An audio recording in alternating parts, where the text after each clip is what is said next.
Once a week, one nut. That's all. This nut can probably do both your taxes and your dog's toenails. However, whether your metabolism actually functions or begins to crash depends on the nut that replenishes this specific enzyme. It truly is, after all. Although it sounds exaggerated, it is true. Without this enzyme, your body is unable to transform the hormone that is stored into an active form that powers your body's metabolism, energy production, body temperature, and fat burning. Only 2 of these nuts were determined to be as beneficial as a pharmaceutical-grade supplement in an RCT. Because this is one nut that can be consumed in excess, many people would either ignore it because it seems almost too wonderful to be true or load up on it, overshooting the safe range and taking much too much. However, even if you nail this piece, eat this nut, and obtain the precise amount of the vitamin you require, a stress hormone will also shut off the identical conversion process from an entirely different angle. Therefore, we must offset that. Additionally, although it seems difficult, it's actually quite easy. All we need to do is address both issues with diet and a little bit of timing. We'll discuss why selenium shortage is far more prevalent than most people know, even in highly developed nations with well-established diets, and why many blood tests fail to detect it. Because of this, even one Brazil nut each week can make a big difference. We'll talk about thyroid conversion problems next. This is what occurs when selenium levels fall and T4 is unable to transform into T3. If you can get blood testing done, even if your thyroid panel is completely normal, this may still be occurring.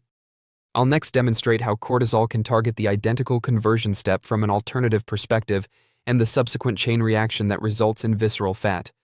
Finally, we'll discuss more practical topics, such as why Brazil nuts are a highly effective remedy, why eating them every day can actually be harmful, and why you might want to concentrate on a once-weekly regimen that kind of threads the needle. I want to start with the truly crucial information now. 3 extremely key factors were outlined in a large study that was published in The Lancet.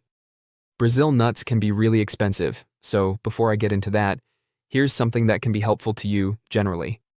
Alright, this was reported in the Lancet article, Selenium Deficiency Affects Hundreds of Millions of People.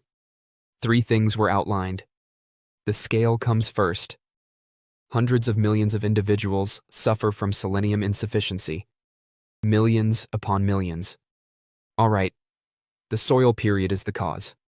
It makes no difference how clean your diet is if the soil in which your food was grown is deficient in selenium. You're still lacking in it. Second, 25 distinct selenoproteins contain selenium. These enzymes power vital processes, primarily the thyroid hormone. Thirdly, the dose-response curve is U-shaped, meaning that while those who are currently adequate can be damaged by pushing higher, those who are low benefit from more. And because Brazil nuts are so easy to overindulge in, that becomes crucial when discussing them. Because a conventional blood panel measures total serum selenium, even if you test for it, the results may be deceptive. When functional selenoprotein activity is below capacity, that may appear completely normal. Thus, even though your selenium levels are normal, your enzyme function is severely compromised. As a result, selenium status usually decreases with age.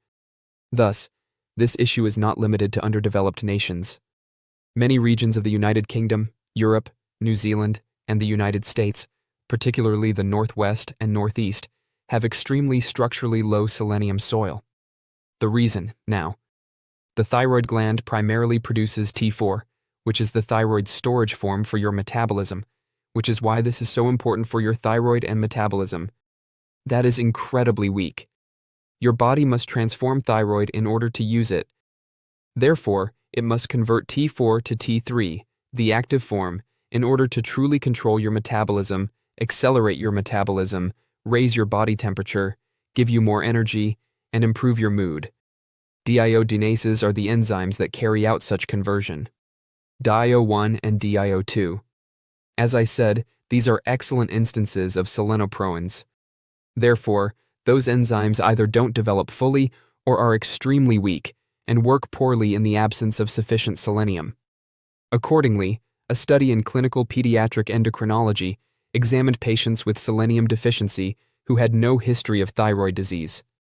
They discovered a ratio that directly indicated how well the conversion was functioning, and this ratio was significantly higher in the group with selenium deficiency. In other words, they weren't actually converting T4 to T3.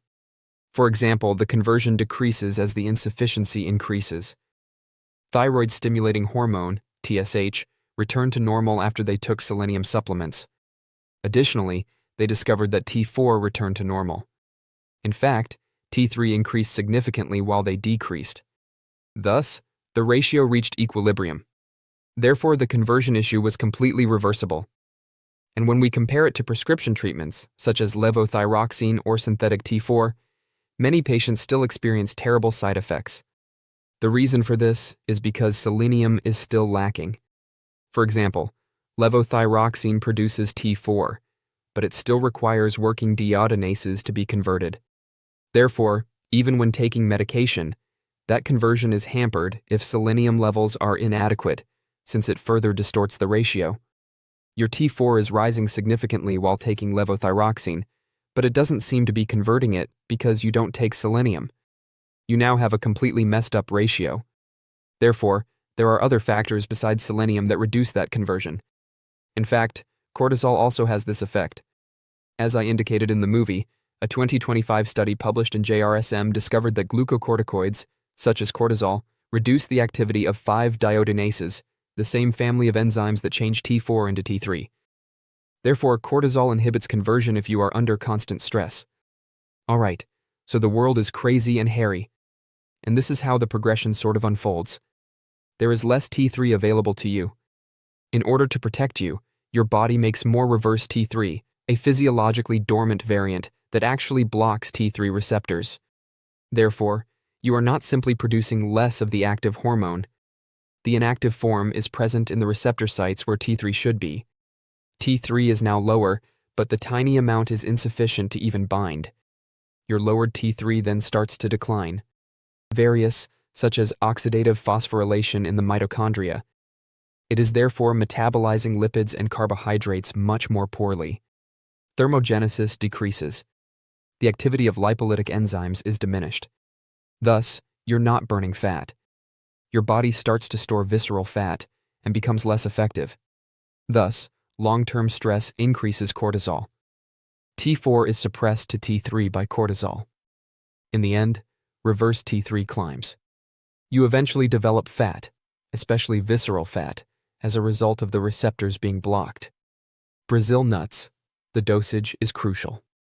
Brazil nuts versus selenium. Supplements.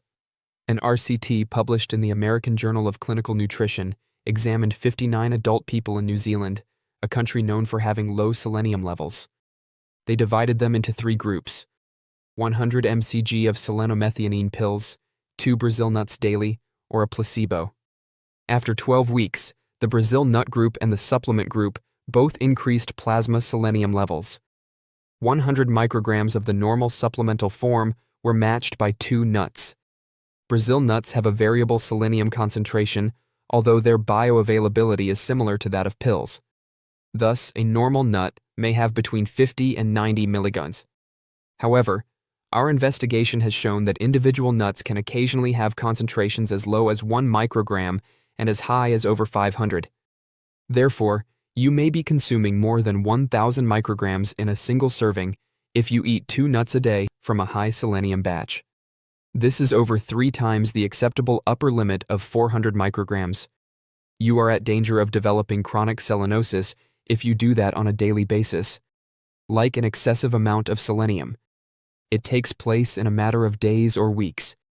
Therefore, the approach is to lessen their frequency rather than to avoid them.